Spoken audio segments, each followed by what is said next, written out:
छोटू sound बहरी के YouTube channel में अपने सबक स्वागत है। अही चैनल के लाल बटन दबा कर सब्सक्राइब करूं और सखी है चलो देखा साली भगवान के सत्यनारायण भगवान के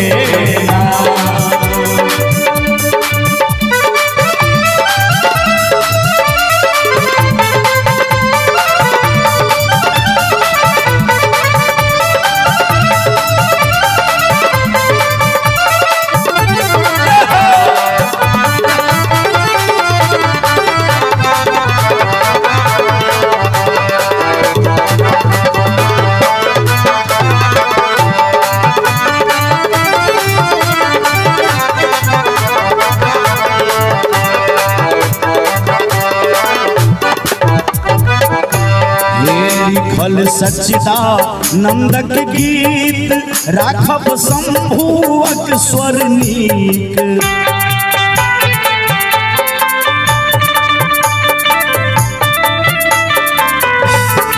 लिखल सच्चिदानंदक गीत राखब शंभुवक स्वर नीक। सखी है सकल मनोरथ पुण्य करत संतान के।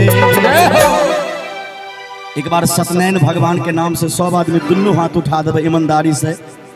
बोले सत्यनारायण भगवान की जय हो, भक्ति और भगवान की जय हो।